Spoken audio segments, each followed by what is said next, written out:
మరి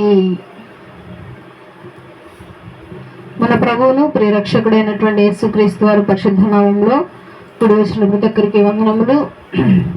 మరి ఈరోజు ఏంటి స్పెషల్ డే? మట్లాదివారం. మట్లాదివారం అంటే ఏంటి అసలు?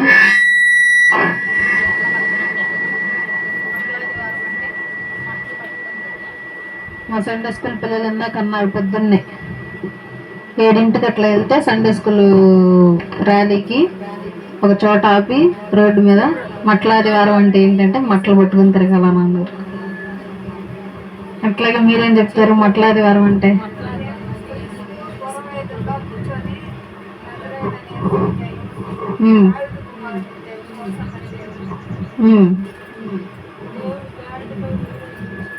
దేవుణ్ణి గాడిద మీద ఊరేగించిన దినము. అది మనం వచన రూపంలో చదువుతాం. మత్తయి సువార్త 21వ అధ్యాయము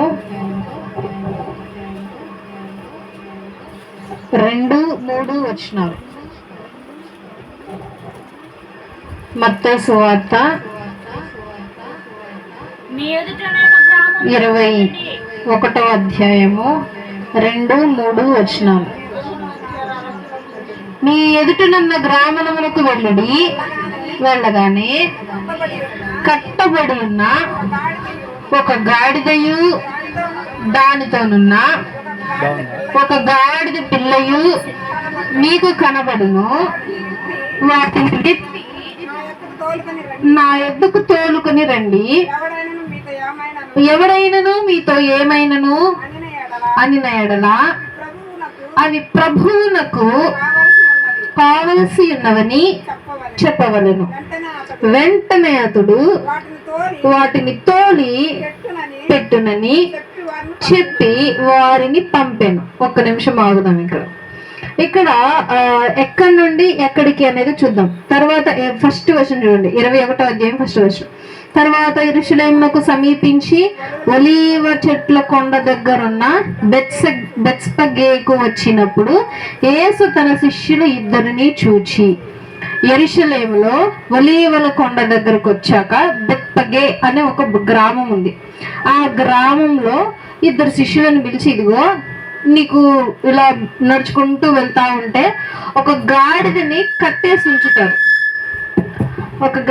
అక్కడ కట్టేసి ఉంచుతారు. ఆ గాడిద కట్టేసి ఉంచాక ఆ గాడిద యొక్క యజమాని దగ్గరికి వెళ్ళి నువ్వు ఈ విషయం చెప్పాలి. ఏమని? ఈ గాడిద ప్రభువుకి కావాలి అని చెప్పాలి. వెంటనే ఆయన ఏం చేస్తాడంట? ఆ గాడిద దాన్ని కట్లిప్పేసి తీసుకెళ్ళండి అంటాడంట. ఎక్కడైనా సాధ్యమేనా? ఇప్పుడు ఎగ్జాంపుల్గా మీరు కోళ్ళు పెంచుకుంటున్నారు. మీరు కోళ్ళు పెంచుకుంటా అంటే ఎవరన్నా వచ్చి, అమ్మా మా ఇంటి ఆమె అడిగింది ఈ కోడిని ఇచ్చేయంటే నేనేం చేస్తా? అమ్మేదైతే డబ్బులకు అమ్ముతాం, లేకపోతే ఇవ్వనంటాం. లేదు ఫ్రీగా ఇస్తావా? ఆయన పెంచుకునే గాడిద ఇచ్చేసాడు, సరే తీసుకెళ్ళిపో అంటే. వీళ్ళు ఏం చూపించారు అని అంటే విధేయత చూపించారు. విధేయత అంటే మాట వినటం, చెప్పినట్టు చేయటం. శిష్యులు వారు యేసుక్రీస్తు ప్రభువారు కనుక 3 సంవత్సరాలు తిరిగితే కొన్ని చోట్ల ఆయన మాట అన్నారు అంతే. కొన్ని చోట్ల ఆయన మాట అర్థం కాల, కొన్ని చోట్ల ఆయన మాట వినలేదు, తిరస్కరించారు. కానీ వీళ్ళు విన్న ఒకే ఒక్క చోట మాట ఏంటి? వెళ్ళి గాడిద కట్టేసి ఉంటుంది, దాన్ని విప్పి తీసుకురండి. మారు పలకకుండా వెళ్ళారు నడుచుకుంటా. అదే మనమైతే ఎందుకు ఎత్తారు? ఊరికే వేస్తారా గాడిదని? గాడిద ఇస్తారా ఊరికే మనకి? గాడిద ఎందుకని అడుగుతారు? గాడిద ఇంతకి ఇస్తాము అని చెప్పి డబ్బులు అడుగుతారు. ఇంత అడుగుతారయ్యా అని చెప్పి తిరిగి సమాధానం కూడా వాళ్ళు చెప్పకుండా దేవాది దేవుని మాట విని ఆయన గాడిద దగ్గరికి వెళ్ళటము, ఆ గాడిద యజమానేమో మీ ప్రభువుకి కావాలా అని చెప్పి మళ్ళీ ఆ గాడిదని వాళ్ళకి ఇచ్చేయటము. వీళ్ళిద్దరిలో మనం గమనించాల్సింది ఏంటంటే విధేయతను చూపారు ఇక్కడ క్రీస్తు ఎడల. తర్వాత ప్రవక్తలను చెప్పబడినది నెరవేరునట్లు ఇది జరిగెను. అదేమనగా ఇదిగో నీ రాజు సాత్వికుడై గాడిదను భారవాహక పసుపిల్ల అయిన చిన్న గాడిదను ఎక్కి నీ యొద్దకు వచ్చుచున్నాడని సియోను కుమార్తెతో చెప్పుడి అనున్నది. ప్రవక్తల ప్రవచనం ఏంటి? ఫస్ట్ నుండి, ఇదిగో నీ రాజు సాత్వికుడై గాడిదను భారారోహిక పసు పిల్ల అయిన చిన్న గాడిదను ఎక్కి నీ యొద్దకు వచ్చుచున్నాడు, సియోను కుమార్తెతో చెప్పు. ఈ సియోను కుమార్తె ఎవరు? ఇంతకీ యెరూషలేము. యెరూషలేముని సియోను కుమార్తె అని అంటారు. ఈ సియోను కుమార్తెకి అంటే యెరూషలేముకి ప్రవక్తలు చెప్తున్నారు, త్వరలో కుమారుడు రాబోతున్నాడు. ఆ కుమారుడు ఏ విధంగా రాబోతున్నాడు? గాడిద పిల్ల ఎక్కి రాబోతు. ఎందుకు గాడిద ఎక్కాడు? గాడిద అంటే ఘనతకు చిహ్నమా? తక్కువ. ఇప్పుడు ఎగ్జాంపుల్ గా రాజులు ఉంటారు. రాజులు దేని మీద స్వారీ చేస్తారు? గుర్రాల మీద. మరి ఈయన రాజు కదా, ఈయన రాజు అయితే గుర్రం మీద కదా స్వారీ చేయాలి. ఇంకా ఇంకా ఏ జంతువుల మీద స్వారీ చేశారు రాజులు? ఏనుగుల మీద కూడా స్వారీలు చేశారు. స్వయంవరాలప్పుడు ఏనుగుల మీద కూడా వచ్చిన వాళ్ళు ఉన్నారు. మరి ఈ రాజు ఎందుకు గాడిద మీద వచ్చాడు? చూద్దాం. అసలు ఈయన రాజేనా? చూద్దాం. పాత నిబంధనకి వెళ్దాము. ఇలాగే ఒక రాజు ఊరేగింపబడ్డాడు. మొదటి రాజులు 1వ అధ్యాయము, మొదటి రాజులు 1వ అధ్యాయము 33వ వచనం. అంతట రాజు మీరు మీ ఏలిన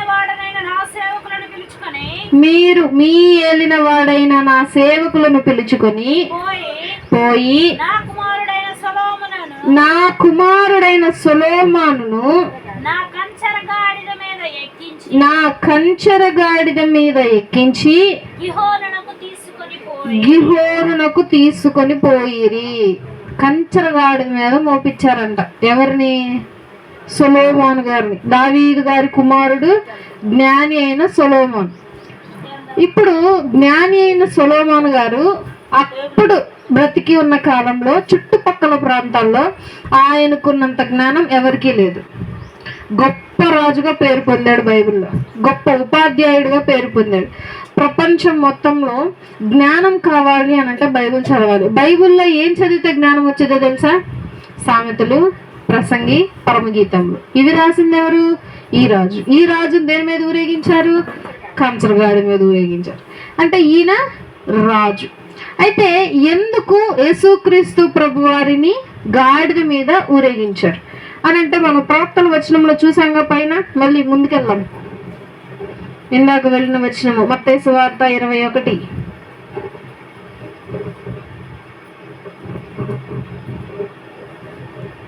ఇదిగో నీ రాజు సాత్వికుడై. మన రాజు ఎలాంటి వాడు? సాత్వికుడు, దయ కలిగిన వాడు, జాలి కలిగిన వాడు, కరుణ కలిగిన వాడు. కాబట్టి ఆయన ఎట్లా వస్తున్నాడు? గాడిద మీద వస్తున్నాడు. ఇదిగో త్వరలో రానై ఉన్నాడు. ఒక గుర్రము ఎక్కి సైన్యమును వెంట పెట్టుకొని రాబోతున్నాడు. అప్పుడేంటి అర్థం? అప్పుడు క్రోధుడై వస్తున్నాడు అని అర్థం. క్రోధుడై అంటే కోపంతో వస్తున్నాడు అని అర్థం. ఎటువంటి గుర్రం కూడా చెప్తారు. కలర్ ఎర్రటి గుర్రం మీద ఎక్కి ఎర్రటి కళ్ళు కలిగిన వాడై రాబోతున్నాడు త్వరలో అని ఉంటది ప్రసంగి గ్రంథంలో. అయితే రాజుని పాత నిబంధన కాలంలో గాడిదల మీద కూడా ఎక్కించి ఊరేగించారు. అలాగే యేసుక్రీస్తు ప్రభు వారిని గాడిద మీద ఎక్కించి ఊరేగించాలి అని చెప్పి యేసుక్రీస్తు ప్రభు వారు ఆ గాడిదని తీసుకొని రమ్మన్నారు. తర్వాత చదువుదాం. శిష్యులు వెళ్ళి యేసు తమకు ఆజ్ఞాపించిన ప్రకారము చేసి ఆ గాడిదను దాని పిల్లను తోలుకొని వచ్చి వాటి మీద తమ బట్టలు వేయగా ఆయన ఆ బట్టల మీద కూర్చుండెను. తర్వాత జన సమూహములోను అనేకులు తమ బట్టలు దారి పొడుగున పరిచిరి.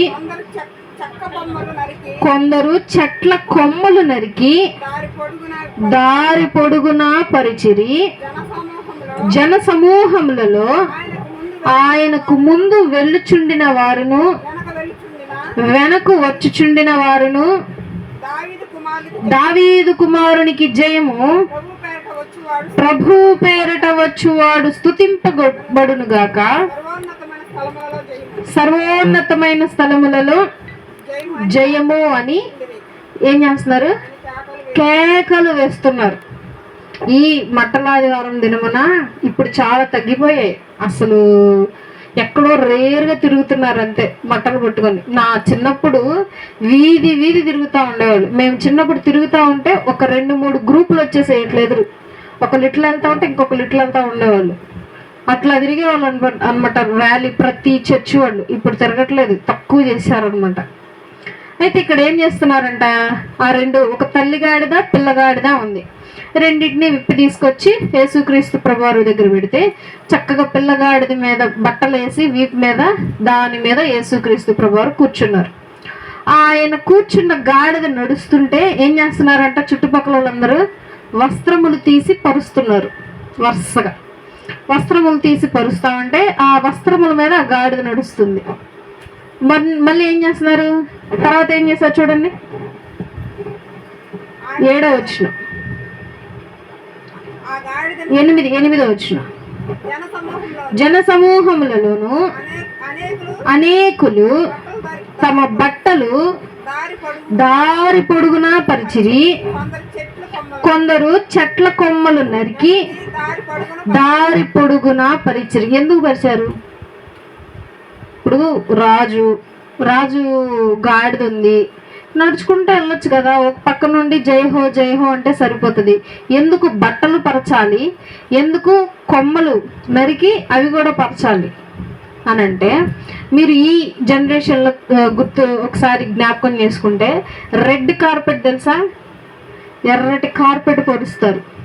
ఓన్లీ సెలబ్రిటీస్ నడుస్తారు దాని మీద, ధనికులు నడుస్తారు, రాజకీయ వ్యక్తులు మాత్రమే నడుస్తారు, రాజవంశస్థులు మాత్రమే నడుస్తారు. దేని మీద? రెడ్ కార్పెట్ మీద. అట్లా పరిచారం అనమాట యేసుక్రీస్తు ప్రభు వారికి. అప్పుడు ఏం వచ్చారు, వాళ్ళ వస్త్రములు తీసి ఒక కార్పెట్ లాగా పరిచి ఆయనకి గౌరవాన్ని ఇస్తున్నారు.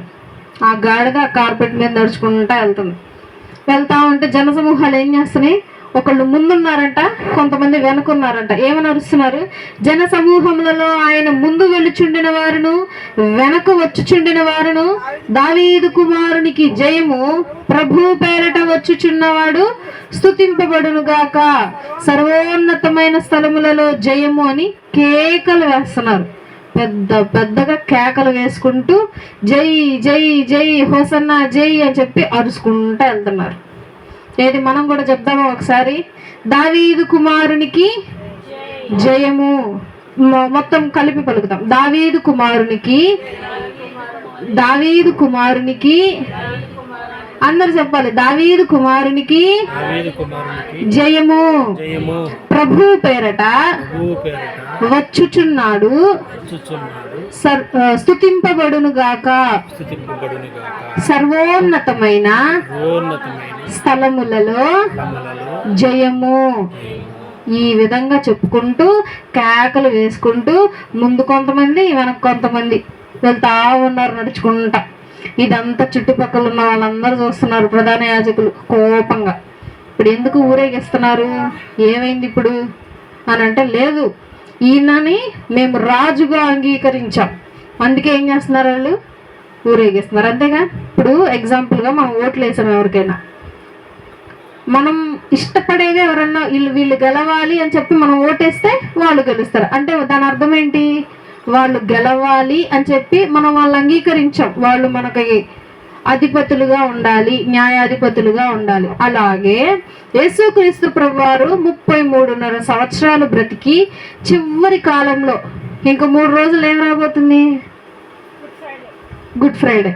ఇక యేసుక్రీస్తు ప్రభువారిని చంపేసే టైం దగ్గరకు వస్తే ఆ టైంలో అక్కడున్న ప్రజలు ఏం అంగీకరించారు, ఎస్ ఈయనే రాజు, ఈయనే తండ్రి యొక్క కుమారుడు, ఈయనే మన కోసం మనలను రక్షించటానికి వచ్చినవాడు. హోసన్నా అంటే రక్షకుడా, మమ్ములను రక్షించు అని. హోసన్నా జయమే, హోసన్నా జయమనదే, హోసన్నా జయమనదే, హోసన్నా జయమనదే, హోసన్నా జయమనదే అనుకుంటా పాడుకుంటూ వెళ్తారనమాట. ఇవి హోసన్నా జయం మనదే అంటే రక్షకుడా నన్ను రక్షించు అని చెప్పి హిబ్రూ భాషలో అర్థం అన్నమాట. ఈ విధంగా జనులందరూ చక్కగా చెప్పుకుంటూ వెళ్తూ ఉన్నారు. అయితే యేసుక్రీస్తు ప్రభువారు ఇంకా 3 రోజుల్లో చనిపోతారని తెలుసు కూడా దేవాది దేవుడు వారు రాజరికంగా నన్ను సన్మానిస్తున్నారు, అభిషేకిస్తున్నారు అని చెప్పి సంతోషంతో ఆనందంతో వారి వెంట నడుచుకుంటూ వెళ్తూ ఉన్నాడు. యేసుక్రీస్తు ప్రభువారు కూడా గాడి మీద కూర్చోడు. ఇంకో వచనం చూద్దాం. అలాగే యోహాను సువార్త 12వ అధ్యాయము 14-13 వచనాలు. యోహాను సువార్త 12వ అధ్యాయము 13-14 వచనాలు. ఖర్జూరపు మట్టలు పట్టుకొని ఆయనను ఎదుర్కొనబోయి, జయము ప్రభువు ప్రభు పేరట వచ్చుచున్న ఇజ్రాయేలు రాజు స్తుతింపబడునుగాక అని కేకలు వేసిరి. సియోను కుమారి భయపడకుము, ఇదిగో నీ రాజు గాడిద పిల్ల మీద ఆసీనుడై వచ్చుచున్నాడు అని వ్రాయబడిన ప్రకారము యేసు ఒక చిన్న గాడిదను కనుగొని దాని మీద కూర్చుండెను. యేసుక్రీస్తు ప్రభువారిని ఇలా ఊరేగిస్తున్నారు. ఊరేగిస్తున్న విషయం అందరికీ తెలిసి, తమ చుట్టాలు పక్కన ఉన్నటువంటి నైబర్స్ వాళ్ళందరికీ తెలిసి వాళ్ళు ఏం చేస్తున్నారంట, ఖర్జూరపు మట్టలు ఎదురు పట్టుకొని ఎదురు వస్తున్నారంట. అదేనా జరిగింది. 13వ వచనం చూడండి. ఖర్జూరపు మట్టలు పట్టుకొని ఆయనను ఎదుర్కొనబోయి జయము జయము జయము అని వాళ్ళు కూడా. అంటే దీని అర్థమైంది, వీళ్ళు నడుచుకుంటూ వెళ్తున్నారు, పక్క వీధులు వచ్చి యాడ్ అవుతున్నారు. మళ్ళీ నడుచుకుంటూ వెళ్తున్నారు, ఇంకా ఎదురు వీధులు వచ్చి యాడ్ అవుతున్నారు. ఎదురు వీధులు కూడా వచ్చి ఖర్జూరపు మట్టలన్నీ తీసేసుకొని నరుక్కొని దాన్ని పట్టుకొని జయము జయము జయము అని చెప్పి యేసుక్రీస్తు ప్రభువారి వెనకాల నుంచొని నడుస్తూ వస్తున్నారు. ఇంకొంతమంది ఏం చేస్తున్నారు, వాళ్ళ పై వస్త్రాలు తీస్తున్నారు, తీసి వరుసగా రోడ్డు మీద పొరుస్తున్నారు. అంటే ఆ గాడిద నేలను తాకలేదు. అంటే అర్థం, బట్టల మీద నడుచుకుంటూ వెళ్ళిపోయింది, అది ఆకుల మీద నడుచుకుంటూ వెళ్ళిపోయింది, నేలను తాకలేదు ఆ గాడిద. మనం గమనిస్తే ఆ గాడిదలని 2 గాడిదలని అవి కట్టబడి ఉన్నాయి. ఫస్ట్ యేసుక్రీస్తు ప్రభువారు ఎలా కనుక్కున్నాడు వాళ్ళని, చుట్టం ఎలా కనుగొన్నాడు, కట్టేసి ఉన్నాయి ఆ గాడిద పిల్లలు. తల్లి గాడిద పిల్ల గాడిద కట్టేసి ఉన్నాయి. దేవుడు చూసి ఆ గాడిదలను విప్పదీసి తీసుకొచ్చి వాటికి ఏమిచ్చాడు, స్వేచ్ఛనిచ్చాడు. ఆ గాడిదలు ఏం చేసినాయి, కట్టబడి బానిసత్వంలో ఉన్న ఆ గాడిదలు విడిపింపబడి చక్కగా బట్టల మీద నడిచేంత ధన్యతని అవి తెచ్చుకోండి. గాడిదంట ఇది ఒక ఉపమానంగా సండే స్కూల్ స్టోరీస్లో చెప్తారనమాట. ఏమనంటే, గాడిద ఆ రోజు బట్టల మీద నడిస్తే చాలా గర్వంగా ఫీల్ అయింది. మరి అందరూ మనుషులేమో నేల మీద నడుస్తున్నారు, నాకేమో సపరేట్గా వీళ్ళు బట్టలు వేస్తున్నారు అని చెప్పి హ్యాపీగా సంతోషంగా ఫీల్ అయ్యి గాడిద నడుస్తా వెళ్తుంది ఆ బట్టల మీద. ఇక ఆ తర్వాత అయిపోయింది, మళ్ళీ ఆ గాడిని తీసుకెళ్ళిపోయి కట్టేశారు. మళ్ళీ కట్టేసి ఇదేంటి, సరేలే ఎవరైనా వస్తారేమో మళ్ళీ విడిపించడానికి అని చూశారు. మళ్ళీ వదిలేశారు ఆ గాడిదని. ఏంటి ఇప్పుడు ఎవరు రారా, నా కాళ్ళ మీద ఎవరు బట్టలు వేయరా, నా అడ్డుగా కొమ్మలేసి నన్ను నడిపించరా, ఇదేంటి నిన్న ఉన్న గౌరవం ఇప్పుడు లేదేంటి అని చెప్పి ఆలోచిస్తుందంట గాడిద. అంటే ఏంటి దాని అర్థం, గాడిదగా ప్రత్యేకత, గాడిద మీద కూర్చున్న దేవునిదా ప్రత్యేకత. కానీ గాడిదంట ఏమనుకుంది, నాకు వీళ్ళు గొప్ప సన్మానం చేస్తున్నారు, నేనేదో వీళ్ళకి మంచిగా కనిపించాను అని చెప్పి గాడిద ఉప్పొంగిపోయిందంట. అది ఒక ఉపమానం అనమాట, జస్ట్ అదొక ఎగ్జాంపుల్గా చెప్పారనమాట. సో దేవాది దేవుడు ఆ గాడిదను బానిసత్వం నుండి విడిపించాడు. అలాగే ఒక జనాంగాన్ని కూడా విడిపించాడు. చూద్దాం ఆ జనాంగాన్ని.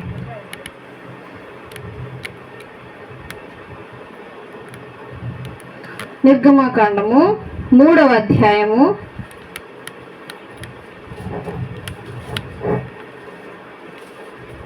నిర్గమకాండము 3వ అధ్యాయము 8-9 వచనాలు. కాబట్టి ఐగుప్తుల చేతిలో నుండి వారిని విడిపించుటకును ఆ దేశములో నుండి విశాలమైన మంచి దేశమునకు, అనగా కనానీయులకు, హిత్తీయులకు, అమ్మోరీయులకు, పెరిజీయులకు, లేహేవీలకు, యోబుసీయులకు నివాస స్థానమైన పాలు తేనెలు ప్రవహించు దేశమునకు వారిని నడిపించుటకు దిగివచ్చి ఉన్నాను. యెహోవా దేవుడు పాత నిబంధన కాలంలో ఆయనంతటికి ఆయన చెప్తున్నటువంటి మాట ఏమని, ఈ ఐగుప్తు దేశంలో బానిసలుగా ఉన్నటువంటి ఇజ్రాయేలీలను విడిపించి పాలు తేనెలు ప్రవహించు దేశం అనేటువంటి కానాను అనే దేశానికి నడిపించటానికి నేనేం చేశాను, దిగి కిందకు వచ్చాడంట ఆయన. చూసారా, జస్ట్ చిటికేస్తే అయిపోతా బానిసత్వం నుండి విడిపోరా వాళ్ళు? లేదు. గొప్ప గొప్ప ప్రవక్తలు ఉన్నారుగా, వారికి ఒక మాట, అయ్యా నువ్వు వారిని విడిపించు తీసుకొచ్చి. అలాగే మోషే గారిని వాడుకున్నారు. మోషే గారికి చెప్పేసి సైలెంట్గా ఉండొచ్చుగా, కానీ ఆయన ఏం చేశాడంట, దిగి వచ్చి వాళ్ళతో పాటు నడుచుకుంటూ వెళ్ళాడు. అది ప్రేమ. నిన్న మనం మాట్లాడుకున్నాం ప్రేమ గురించి. ప్రేమ ఎట్లా ఉంటుంది, క్రీస్తు ప్రేమ అని చెప్పి.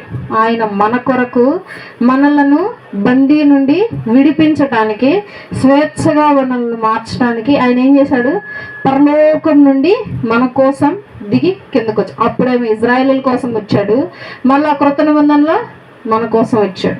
డైరెక్ట్గా ఆయనే దిగి వచ్చి రక్త మాంసాలు కలిగి ఉన్న మన కొరకు ఆయన వచ్చాడు. మళ్ళీ పాయింట్గా వెళ్దాం అది కూడా తర్వాత. ఇంకో వచనం చూద్దాం. న్యాయాధిపతుల గ్రంథము 3వ అధ్యాయము 9వ వచనం. న్యాయాధిపతుల గ్రంథము 3వ అధ్యాయము 9వ వచనం. ఇజ్రాయేలీలు యెహోవాకు మొరపెట్టగా యెహోవా కాలేబు తమ్ముడైన ఏంటది, కనజు యొక్క కుమారుడగు ఓత్నీయేలును రక్షకునిగా ఇజ్రాయేలీల కొరకు నియమించి వారిని రక్షించెను. చాలు. ఇజ్రాయేలీలను రక్షించటానికి ఒక మధ్యవర్తిని ఏర్పాటు చేశాడు దేవుడు. అవసరమా మధ్యవర్తి? మీరు చెప్పండి. మధ్యవర్తి అంటే ఏంటో ఎగ్జాంపుల్ చెప్తా. ఇజ్రాయేలీలు వారు అపాయంలో ఉంటే, సింపుల్గా చెప్తా, అపాయంలో ఉంటే యెహోవా దేవుడు ఏం చేశాడు అని అంటే, ఒక అతని కుమారుణ్ణి పంపించాడు. ఓత్నీయేలు కుమారుణ్ణి పంపించి వారిని విమోచించండి, వారిని రక్షించండి అని చెప్పి యెహోవా దేవుడు ఒక వ్యక్తిని పంపించి ఒక జనాన్ని విడిపించాడు. దేవాది దేవుడే చేసేయచ్చు కదా, మధ్యవర్తి అవసరమా? అవసరం కాదు. అవసరం. ఎందుకు అవసరం కాదు? అర్థం కాలేదు మీకు. ఇప్పుడు ఎగ్జాంపుల్గా నేనున్నా, ఇప్పుడు దేవాది దేవుడు ఉన్నాడు. ఇప్పుడు నాకు ఎగ్జాంపుల్గా తలనొప్పి వచ్చింది, నేను ప్రార్థన చేశాను, అయ్యా నాకు ఈ తలనొప్పి తగ్గిపోవాలి, నాకు ఈ తలనొప్పి తగ్గించే. వెంటనే తగ్గిపోవాలిగా. కానీ జండు బాంబులు ఉన్నాయి, టాబ్లెట్స్ ఉన్నాయి, ఇంజక్షన్లు ఉన్నాయి, నొప్పులు ఇంజక్షన్. అవి ఎందుకు ఉన్నాయి? వీటినే మధ్యవర్తి అని అన్నాం. అర్థమైనా ఎప్పుడైనా? అంటే ఇప్పుడు ఎగ్జాంపుల్గా నేను ఉన్నాను, ఇప్పుడు నేను ఫ్యాన్ వేసుకోవాలి, ఫ్యాను వెయ్యి, స్విచ్ వెయ్యి అని అంటే వెలగదు. నేనేం చేయాలి? లేవాలి, స్విచ్ చేసుకోవాలంటే నా శక్తి అక్కడేంటి? మధ్యవర్తి. అంటే యెహోవా దేవుడు విమోచించటానికి, రక్షించటానికి కొంతమంది మధ్యవర్తులను పెడతాడంట. అలాంటి మధ్యవర్తి క్రొత్త నిబంధనలు ఎవరు? యేసుక్రీస్తు ప్రభువారు. మనకి తండ్రికి మధ్యవర్తి ఆయన. దేవుడు మనల్ని చూడటానికి ఇష్టపడక మొహం ఇలా తిప్పేసుకున్నాడు దేవుడు, పాత నిబంధన కాలంలో చేసినటువంటి పాపాలన్నిటిని బట్టి. అప్పుడు యేసుక్రీస్తు ప్రభువారు వచ్చి, అయ్యా వీళ్ళకేం తెలియదు, వీళ్ళకి నేను చెప్తాను, నేనుండి ప్రతిదీ నేర్పిస్తాను అని చెప్పి ఆయన భూలోకానికి వచ్చి 33.5 సంవత్సరాలు నేర్పించి మరలా తిరిగి పరలోకానికి వెళ్ళిపోయాడు. ఈయన ఏం చేశాడు? మధ్యవర్తి. అంటే తండ్రి ప్రేమ గురించి మనకి చెప్పాడు, మన యొక్క దీనత్వాన్ని, మనకున్నటువంటి అమాయకత్వాన్ని తిరిగి తండ్రికి చెప్పి మన ఇద్దరిని ఏం చేశాడు? మళ్ళీ కలిపాడు. అర్థమైందా? తండ్రికి మనకి విభేదాలు వచ్చినాయి, గొడవలు వచ్చినాయి. కుమారుడు వచ్చి ఏం చేశాడు? మనల్నిద్దరిని కలిపాడు, సంధి చేసి ఇద్దరికి సమాధానంగా ఉండి మధ్యవర్తిగా ఉండి ఇద్దరిని కలిపాడు. అయితే విమోచకుడు అంటే దేవాది దేవుడు మనలను మన కష్టాల నుండి విడిపించడానికి కూడా ఒక మధ్యవర్తి ఉంటాడు. ఎగ్జాంపుల్ ఎవరు ఆ మధ్యవర్తి? మనమే. ఇప్పుడు ఎగ్జాంపుల్గా మనం ఉన్నాం. ఇప్పుడు నేను ఉన్నాను ఎగ్జాంపుల్గా. నాకేమొచ్చింది? ఇందాక తలనొప్పి వచ్చింది. నేనేం చేయాలి? తలనొప్పి వస్తే ప్రార్థన చేసుకొని దానికి కావాల్సిన మందులు ఖచ్చితంగా వాడాలి. ఆ మందులు కూడా ఇచ్చింది ఎవరు? ఆ మందులు తయారు చేసే జ్ఞానాన్ని ఇచ్చింది ఎవరు? దేవుడే కదా. కొంతమంది కొంత మూర్ఖంగా ఉంటారు అనమాట. కొంతమంది రీసెంట్గా హైదరాబాద్లో జరిగిందనమాట. ఒకళ్ళ ఇంట్లో ఒక పెద్ద ఆయన చనిపోయి 3 రోజులైంది, ఇంట్లోనే పెట్టుకున్నారు బాడీని. బాగా వాసన వచ్చి ఇంటి చుట్టుపక్కల వాళ్ళందరూ వచ్చి, ఏంటమ్మా చచ్చిపోతే ఇంకా పెట్టుకున్నారట. లేదు, నా దేవుడు బ్రతికిస్తాడని చెప్పారంట. నా దేవుడు బ్రతికిస్తాడు, బైబిల్లో లాజర్ అని అతన్ని లేపాడు, నా దేవుడు బ్రతికిస్తాడు. 3 రోజులైంది, వారం రోజులు ఎట్లాగే ఉంటామని కూర్చోబెట్టారంతే. టెర్రస్ మీద పై అంతస్తులో ఉంటారు వాళ్ళు. చుట్టుపక్కల వాళ్ళందరూ వచ్చి నచ్చ చెప్పితే అప్పుడు ఇంకా దాన్ని తీసుకెళ్ళి శవాన్ని తీసుకెళ్ళి పోస్ట్ మార్టం చేసి కూర్చారు. దేవాది దేవుడు ప్రతి రోగానికి మందు ఇచ్చాడు. దేవుడు ఎందుకు ఇచ్చాడు? మధ్యవర్తి.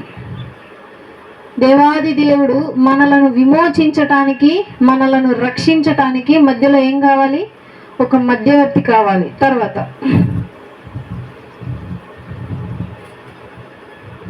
నిర్గమకాండము 12వ అధ్యాయము 13వ వచనం. నిర్గమకాండము 12వ అధ్యాయము 13వ వచనం. మీరున్న ఇండ్ల మీద రక్తము మీకు గుర్తుగా ఉండును. నేను ఆ రక్తమును చూచి మిమ్మును నశింపచేయక దాటిపోయేదను.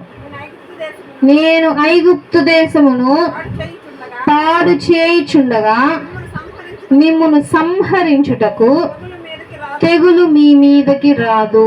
ఇక్కడ మధ్యవర్తి ఎవరు? ఇక్కడ ఏం జరిగిందో చెప్తా. ఇజ్రాయేలీలను ఐగుప్తు దేశంలో బానిసలుగా ఉంచుకున్నారు. ఎందుకు బానిసలుగా ఉంచుకున్నారు అని అంటే, వారి పితరులందరూ ఐగుప్తు దేశానికి వచ్చేసారు. అదంతా మళ్ళీ ఒకసారి వరుసగా చెప్పుకుంటే వెళ్దాం పార్ట్లుగా చరిత్ర. సరే అని చెప్పి ఐగుప్తు దేశంలో ఫరో అని ఒక అతను పరిపాలిస్తున్నాడు. ఈ ఇజ్రాయేలీలు ఇంక మీకు దగ్గర బానిసత్వం చెయ్యరు, ఇంక మీరు వీరిని వదిలేసేయండి అని చెప్పి మోషే గారంటే వదలను అని చెప్పి కూర్చుంటాడు ఫరో. అప్పుడు దేవాది దేవుడు తెగుళ్ళు పంపిస్తాడు. వాటి తెగుళ్ళలో కొన్ని తెగుళ్ళు ఏంటంటే, వాళ్ళకు వచ్చే నీళ్ళన్నీ రక్తంగా మార్చేస్తాడు. ఒకసారి ఆ ఊరి మొత్తానికి పేళ్ళు తెలుసు కదా, తల్లో పేళ్ళు రప్పిస్తాడు, మిడతలు రప్పిస్తాడు. ఒక్కొక్క మిడత ఇంత బాగుంటుంది. ఆ మిడత కుడితే 3 నెలలు ఆ తేలు కుట్టి నొప్పి వచ్చిందంట. ఆ మిడత కుడితే ఊరు మొత్తం మిడతలే, అన్నంలో మిడతలు, పడుకుందామన్న మంచం మీద మిడతలు, అలా ఇబ్బంది పెట్టడం. తర్వాత కొన్ని కప్పలు, ఇంకొకసారి ఊరు మొత్తం కప్పలే. ఆ కప్పలు వచ్చి ఆ కప్పలు చచ్చిపోయి ఆ కప్పల వాసన, మళ్ళీ వాటికి కొత్త రోగాలు. సరే మళ్ళీ పంపిస్తా అంటాడు, మళ్ళీ నేను పంపను అంటాడు. అంటే ఆడుకుంటాడు అనమాట కొంచెం సేపు. ఫరో పంపిస్తా అంటాడు కాసేపు జనాన్ని, మళ్ళీ నేను పంపిన అంటాడు. అట్లా 9 తెగుళ్ళు రప్పిస్తే లాస్ట్ తెగులు అనమాట ఏది? మరణ తెగులు వస్తుంది. మరణ తెగులు అని అంటే అప్పటిదాకా చీమలు, పేలు, మిడతలు, కప్పలు ఇవేమి అంత హానికరం కాదు, వాళ్ళని విసిగించటానికి అంతే. ఈసారి మరణ దూతే దిగింది రాత్రిపూట. అప్పుడు దేవాది దేవుడు అన్నాడు, చక్కగా గొర్రెని బలిచి ఆ గొర్రె రక్తం తీసుకువెళ్ళి ఇంటి గుమ్మానికి రాయండి. ఏ గుమ్మానికైతే ఆ రక్తం ఉంటుందో ఆ ఇంట్లో ఉన్న ఏ మనుషుడు చనిపోడు. ఏ గుమ్మానికైతే ఆ రక్తం లేదో ఆ ఇంటిలో మొదటి కుమారుడు చచ్చిపోతాడు. రూల్ పెట్టాడు దేవుడు. వెంటనే ఇజ్రాయేలీలందరూ గుమ్ముగూడి చక్కగా వధించి ఒకళ్ళు రక్తం తీసుకోవటం, ప్రతి వాళ్ళ ఇంటి మొత్తానికి ఆ రక్తం రాయటం. మరణ దూత దిగింది రాత్రిపూట, ప్రతి ఇంటికి వెళ్తుంది. వెళ్ళి వెళ్ళి వెళ్ళి వెళ్ళి ఐగుప్తు దేశంలో ఉన్న ప్రతి ఇంటిలో ఫస్ట్ కుమారుడిని చంపేసింది. ఆఖరికి రాజు వాళ్ళ కుటుంబంలో ఫస్ట్ కుమారుడు కూడా చచ్చిపోయాడు. ఇక్కడ మధ్యవర్తి ఏంటి? రక్తం. అంటే రక్షించింది ఏంటి మనిషిని? రక్తం. ఏ రక్తం అది? గొర్రె రక్తం, పశువు రక్తం. ఎప్పటిదాకా? ఆ రాత్రి దాకే. చచ్చిపోయాక మనల్ని రక్షించలేదు. మనల్ని రక్షించటానికి కల్మషం లేని రక్తం కావాలి. ఈ పశు రక్తము పాపమును కడగలేదు, కానీ ఆ రాత్రి ఆ పశు రక్తము వారి ప్రాణాలను కాపాడింది. తర్వాత హెబ్రీయులకు రాసిన పత్రిక 4వ అధ్యాయము 7వ వచనం.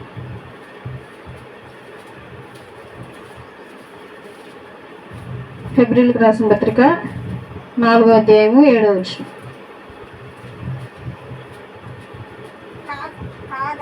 కాగా ఎవరో కొందరు విశ్రాంతిలో ప్రవేశించుదురన్నమాట నిశ్చయము. గనుకను ముందు సువార్త వినిన వారు అవిధేయత చేత ప్రవేశింపలేదు. గనుకను నేడు మీరాయన మాట వినిన ఎడల మీ హృదయములను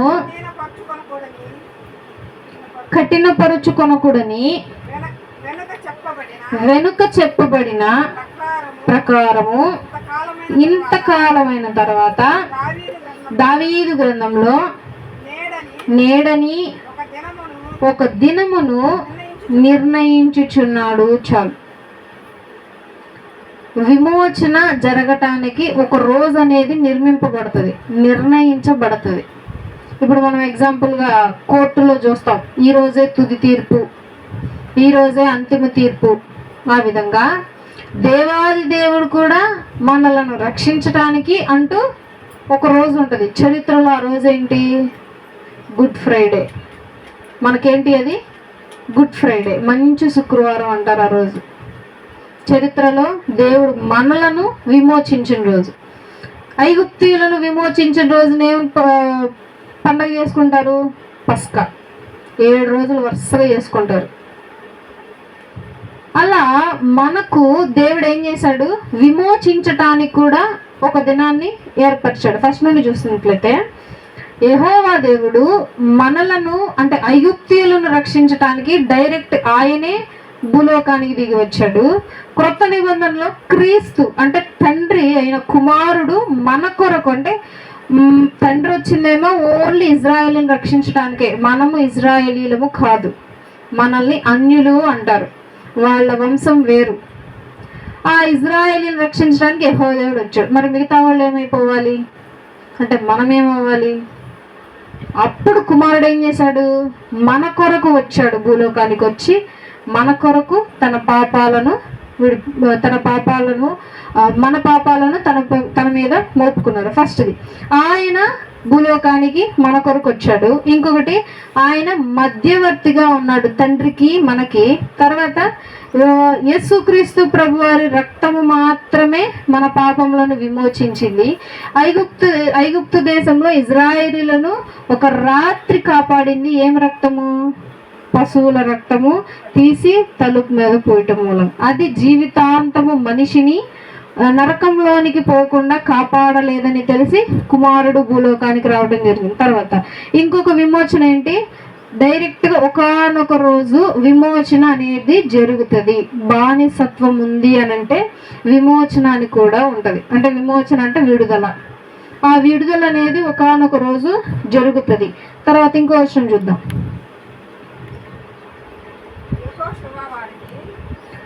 2 కొరింథీయులకు రాసిన పత్రిక 6వ అధ్యాయము 2వ వచనం.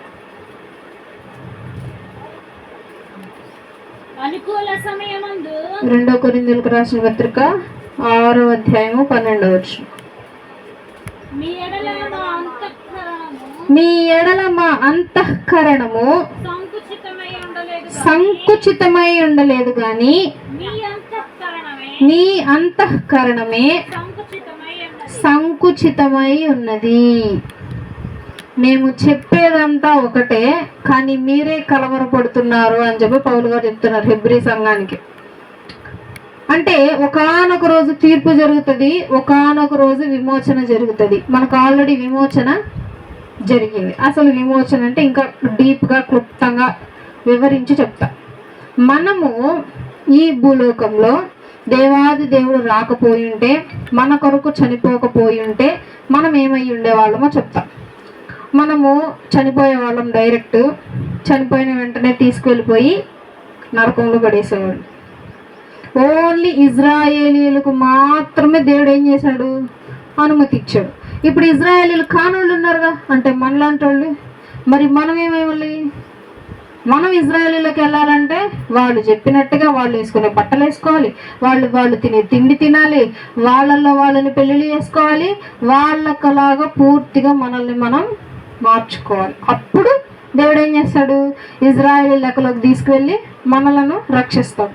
ఇప్పుడు ఇజ్రాయేలీలోకి వెళ్ళటం అనేది చాలా కష్టం. ఇజ్రాయేలీలు ఎవరిని పడితే వాళ్ళని చేర్చుకోరు. ఇప్పటికీ కూడా ఇజ్రాయేలీలు అంటే యెరూషలేంలో కొంతమంది అమెరికా నుండి, జర్మనీ నుండి ఆడపిల్లలు సువార్త చెప్పటానికని వీధుల్లో చక్కగా మైకు పట్టుకొని చెప్తా ఉంటే, యూదులు చిన్న చిన్న పిల్లలు టోపీ పెట్టుకొని చక్కగా డ్రెస్ వేసుకొని కుర్చీ తీసి కొడతారు. సువార్త ప్రకటిస్తే కుర్చీలు తీసుకొని కొడతారు. ఆమెని కొట్టిన వీడియోలు కూడా ఆమె పోస్ట్ చేసిందన్నమాట. చూసారా వీళ్ళు ఎట్లా చేస్తున్నారు? వాళ్ళకి ఏం తెలియదు, దేవుడు వచ్చాడు, వెళ్ళిపోయాడు, మళ్ళీ రాబోతున్నాడు, ఇది తెలియలేదు వాళ్ళకి. వాళ్ళ కళ్ళెదుటే వాళ్ళే ఊరేగించారు మళ్ళీ తండ్రిని. అవునా? క్రీస్తుని ఊరేగించింది మనమా? ఎవరు? ఇజ్రాయేలీలు ఊరేగించారు, వాళ్ళ సొంత ప్రజలే ఊరేగించారు. కానీ వాళ్ళే గుర్తించలేకపోయారు. కానీ మనము గుర్తుంచుకొని ప్రతి సంవత్సరము దీన్ని జ్ఞాపకం చేసుకుంటాం. దేవాది దేవుడు మన జీవితాల్లోకి ఎందుకు వచ్చాడు? మనలను రక్షించటానికి. దేని నుండి రక్షించాలి? మనకు పెద్ద శత్రువు ఎవరు? మన మనస్సు. మనమే మనకి శత్రువు. ఇంకొకరు ఉన్నారు, ఎవరు? మెయిన్ కారకుడు అపవాది. అపవాదిని జయించటానికి, అపవాది శక్తుల్లో మనం పడకుండా ఉండటానికి దేవుడు ఏం చేస్తున్నాడు? మనల్ని కాపాడుతున్నాడు. నేను మీకు కావాల్సినటువంటి జ్ఞానమును, తెలివిని ఇస్తాను. జస్ట్ మీరేం చేయాలా? అడగాలి. నా దగ్గర జ్ఞానము కొదువగా లేదు, మీరు అడిగిన ఎడల నేను ధారాళముగా దయచేయును. నేను మీకు జ్ఞానాన్ని అందజేస్తాను. మీరు అడిగితే ఈ జ్ఞానం దేనికి ఉపయోగపడిద్ది? నీవు బ్రతకటానికి ఉపయోగపడుతుంది, నిన్ను నీవు రక్షించుకోవటానికి ఉపయోగపడుతుంది. సాతాను నుండి, ఆ యొక్క చీకటి నుండి నిన్ను నువ్వు, నీ కుటుంబాన్ని నీవు, నీ పొరుగు వారిని, బంధుమిత్రులను విడిపించుకోవటానికి నీ యొక్క జ్ఞానం ఉపయోగపడుతుందని చెప్పి క్రీస్తు చెప్తా ఉన్నాడు. అంటే ఈరోజు మనము మట్టలాది వారమును జ్ఞాపకం చేసుకోవడానికి కారణం, తండ్రి రాజుగా పూజింపబడ్డాడు, క్రీస్తు రాజుగా పిలువబడ్డాడు. అప్పటిదాకా 3 సంవత్సరాలు ఆయన కష్టపడ్డాడు. ఆయన కష్టము వర్ణించలేనిదనమాట. నిన్న ఒక సంఘటన చెప్పుకున్నాం మనం. ఏంటా సంఘటన? యేసుక్రీస్తు ప్రభువారు నుంచొని తండ్రియు నేను ఒక్కరమే అని అన్నాడు. ఆయన ఏమన్నాడు? తండ్రి నేను ఒక్కళ్ళే అని అన్నాడు. తప్ప? కరెక్టే కదా. కోపం వచ్చింది యూదులకి. రాళ్ళు తీసుకున్నారు చేత్తమ్మలుగా ఆయన కళ్ళ ముందే. నేను, క్రీస్తు అంటున్నాడు అప్పుడు, నేను పరలోకంలో తండ్రి దగ్గర నుండి మంచి మాటలు తీసుకొని మీకు బోధిస్తుంటే నన్ను మీరు రాళ్లతో కొడతారా అని అడిగాడు క్రీస్తు. నువ్వు మంచి మాటలు చెప్తున్నావని మేము రాళ్లతో కొట్టట్లేదు. నిన్ను ఎందుకు కొడుతున్నావు తెలుసా? దైవ దూషణ చేస్తున్నావు. నువ్వు ఆఫ్టర్ ఆల్ ఒక మనిషివి. ఏమని చెప్పుకుంటున్నావు? దేవుడితో సమానం నేనని చెప్పుకుంటున్నావు. అందుకు మేమేం చేస్తున్నాం? ఇప్పుడు రాళ్లతో కొడుతున్నాం. కానీ ప్రవక్తలు చెప్పినట్లుగా ప్రతిదీ నెరవేరింది. మనం ప్రవచనం కూడా చదివాం ఫస్ట్. సియోను కుమార్తె దిగులు పడకు, నీ కొరకు రాజు గాడిద పిల్లనెక్కి నీ యొద్దకు వస్తున్నాడు. వచ్చాడా? వాళ్ళు ఊరేగించారు, వాళ్ళు బట్టలు పరిచారు, వాళ్ళు మట్టలు పట్టుకొని ఊరేగారు, జయము జయము అని చెప్పి అరిచారు, దావీదు కుమారుడు జయమన్నారు. అయినా సరే వారికి జ్ఞానం రాలేదు, కళ్ళు తెరుచుకోలేదు. అయినా సరే వాళ్ళు ఇంకా క్రీస్తు రాలేదు అని చెప్పి మధ్యలో ఇంకా ఉండిపోయారు. అలాగే దేవాది దేవుడు మనకి ఇప్పుడు తెలియజేసేది ఏంటి అని అంటే, విమోచన అనేటువంటిది మనకు ఉండాలి. విమోచన అంటే దేవాది దేవుడు మనలను బందీల నుండి ఎప్పుడో విడిపించేశాడు. అది మనం తెలుసుకుంటే చాలు. మనం ఏం చేయగలం తెలుసుకుంటే చాలు. గాడిదకు మాట ఇవ్వబడింది బైబిల్లో. ఒకసారి చెప్పాను నేను ఈ సంఘటన. గాడిదకి ఏమి ఇవ్వబడింది? మాట. గాడిద మాట్లాడింది. మాట్లాడే గాడిద అయ్యింది. ఒక చోట ప్రవక్త ఇజ్రాయేలీలను శపించటానికి అని చెప్పి బయలుదేరతాడు రోడ్డు మీద నడుచుకుంటా. అప్పుడు గాడిద ఎక్కి నడుచుకుంటా వెళ్తుంటే ఒక పెద్ద దూత, బలమైన దూత, ఎత్తు కలిగి మంచి దృఢమైన రెక్కలు వేసుకొని చేతిలో ఒక ఖడ్గం పెట్టుకొని అడ్డుగా దారి వెంట నుంచొని ఉంది. ఆ దేవదూతని ఆ ప్రవక్త చూడలేకపోయాడు. గాడిద చూసింది. చూసి భయం వేసి ఆగిపోయినట్లు. ఆగిపోతే వెంటనే ఆ ప్రవక్త ఏం చేశాడు? ఆ గాడిదని కాలుతో ఇట్ట కొట్టాడు. కాలుతో, కదులు, ఎందుకు ఆగావని చెప్పి. ఇంకప్పుడేం చేసింది? ఆ గాడిద నడుచుకుంటా పక్కన నుంచి నడుచుకుంటూ వెళ్ళింది, ఆ దూతను తప్పించుకొని. సరే, ఇంకొంత దూరం వెళ్ళింది. ఇంకొంత దూరం వెళ్తే మళ్ళీ సేమ్ దేవదూత మళ్ళీ కట్కం పట్టుకొని మళ్ళీ దారి వెంట అలాగే నుంచోను. అప్పుడేం చేసింది? ఆ గాడిద అమ్మో ఆగితే మళ్ళీ కొడతాడేమో అని చెప్పి పక్క దారిలో నుంచి వెళ్ళిపోయింది. ఇట్లా వెళ్ళాల్సిందిగా ఇటు తిరిగి ముళ్ళలో నుంచి తీసుకెళ్తుంది. ఏంది ముళ్ళలో నుంచి తీసుకెళ్తున్నావు ఏంది అని చెప్పి ఆలోచిస్తూ ఉండేసరికి మళ్ళీ ఇరుకు దారి వచ్చేసింది. ఈసారి ఈ ఇరుకు దారిలో మళ్ళీ వచ్చింది. సేమ్ మళ్ళీ ఆ దేవదూత మళ్ళీ ఎదురుగా వచ్చి నుంచో. ఈ దేవదూతని తప్పించుకోబోయి ఇట్లా పక్కకి జరుపుకుంటూ వెళ్ళేసరికి ఈ పక్కన ముళ్ళు, ఇటు దేవదూత, మధ్యలో గాడిద ఉంది. ఈ కాళ్ళు ఉంటాయి కదా, అటు ఇటు కూర్చున్నప్పుడు ఆ కాళ్ళు గీసుకుపోయినాయి. ఆ నొప్పికి మంటకి గాడిద దిగి 2 బాదులు బాదాడు ఆ ప్రవక్త గాడిదని. ఫస్ట్ ఏమో ఆగిపోతున్నావు, మరలా కొడితేనేమో ఏ దారి పడితే ఆ దారికి తీసుకెళ్తున్నావు, మాట వినట్లేదు, ఏమైంది నీకు అని చెప్పి కొట్టాడు. సరే, ఈసారి మూడోసారి దారి వెంట నడుచుకుంటూ వెళ్తే మళ్ళీ కనిపించింది దేవదూత. ఈసారి గాడిద ఏం చేసింది? పక్కకు నడటానికి దారి లేదు, ఆగిపోతానేమో కొడుతున్నాడు. ఏం చేయాలని చెప్పి కింద కూర్చోండి. వెంటనే కోలు పడిపోయింది అనమాట కిందకి. అప్పుడు దిగి కొట్టబోతున్నాడు. ఇట్లా కర్ర ఎత్తి, నా మాట వినవేంటి అని కొట్టబోతుంటే, ఎందుకు కొడుతున్నావు నన్ను అని అంది గాడిద. ఏమంది గాడిద? ఎందుకు కొడుతున్నావు నన్ను నువ్వు? అప్పుడు ఈయనేమంటున్నాడు? ఏం చేయాలి? మీరైతే ఏం చేస్తారు? మీరేం చేస్తారు? ఇప్పుడు ఎగ్జాంపుల్గా బరుగొడ్లు ఉన్నాయి. బరుగొడ్లను కొడతారు. ఏదన్నా బరుగొడ్డ ఏం పడతా ఏంది అని అంటే ఏం చేస్తారు?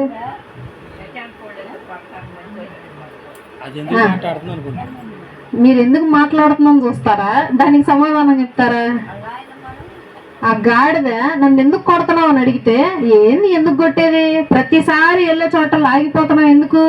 ఎప్పుడు మాట వినేదాన్ని ఇప్పుడు ఎందుకేనో మాట అని తిరిగి మాట్లాడుతున్నాడు గాడిదతో. అంటే గాడిద మాట్లాడుతుందని చెప్పి జ్ఞానం కూడా ఆయనకి రావట్లేదు. ఆయన ధ్యాస అంతా దేని మీద ఉంది? వెళ్ళి ఇజ్రాయెల్ని శపించాలా, శపిస్తే నాకేమొస్తాయి? డబ్బులు వస్తాయి. దాని మీదే ఉన్నాడు ఆయన.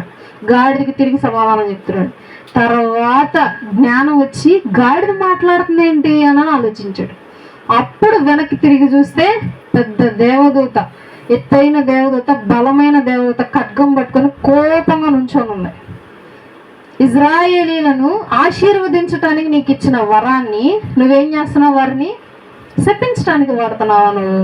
దేవాది దేవుడు ఊరుకుంటాడు అనుకున్నావా అని చెప్పి అప్పుడు దేవదూత మాట్లాడి మార్చడం జరిగింది.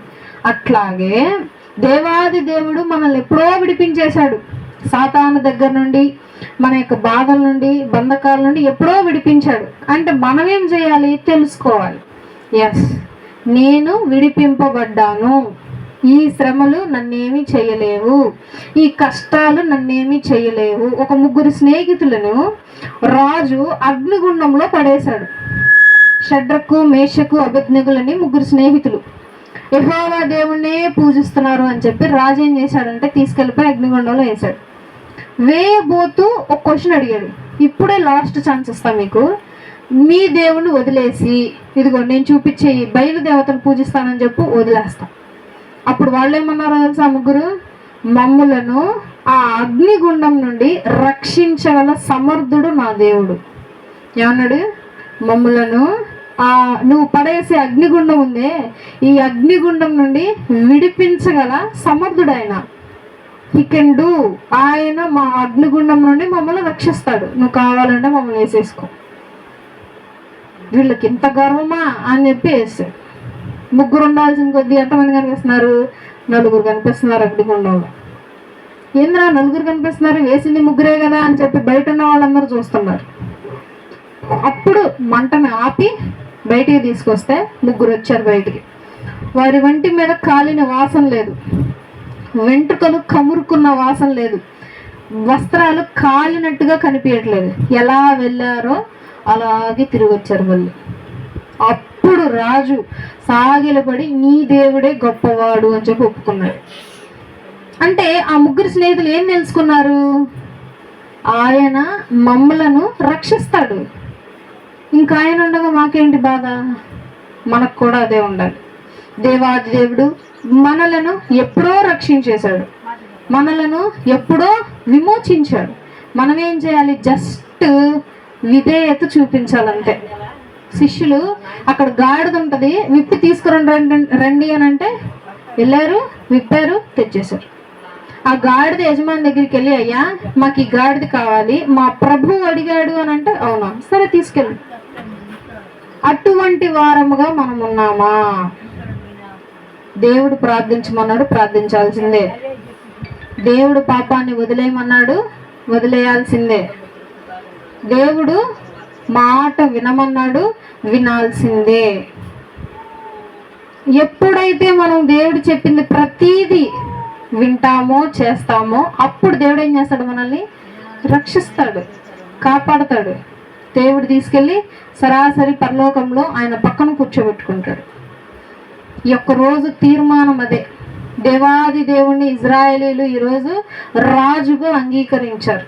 మరి మీరు అంగీకరిస్తారా మీ రాజుగా?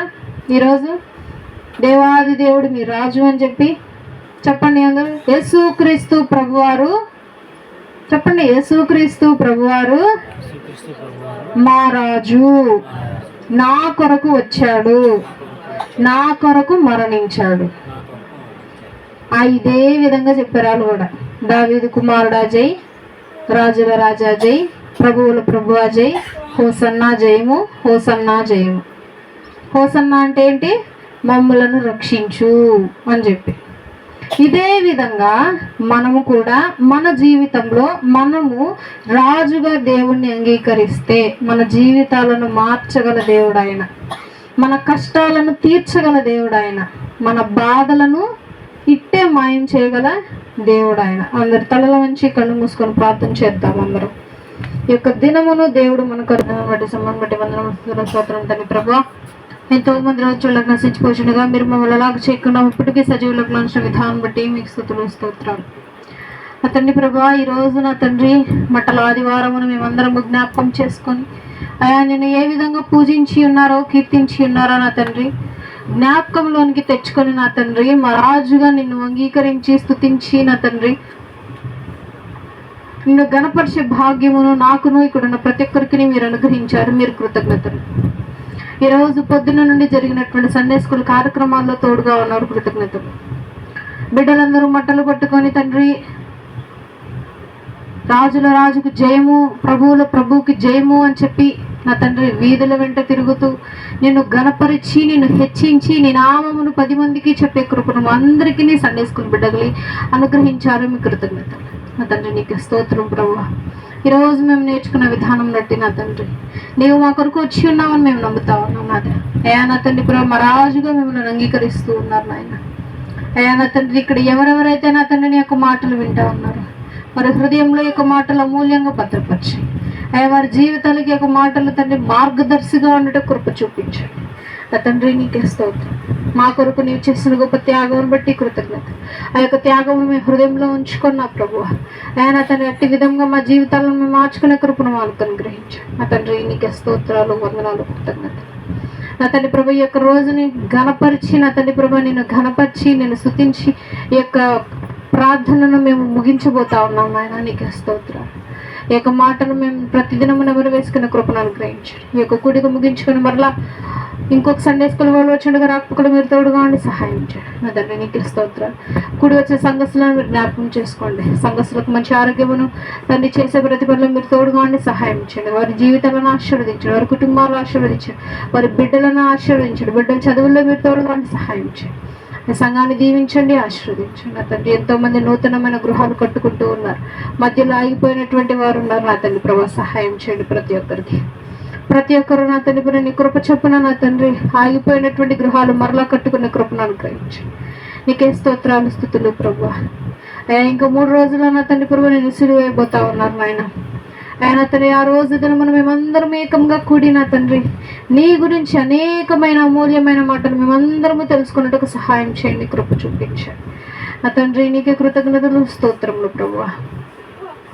కూడి వచ్చిన ప్రతి ఒక్కరిని నీ యొక్క కృపలో జ్ఞాపకం ఉంచుకోండి నా తండ్రి. ఇక కూడికి ముగించుకొని తండ్రి స్వగృహాలకు వెలగొచ్చుండగా రాకపోకలు మీరు తోడుగా ఉండి సహాయం చేయండి.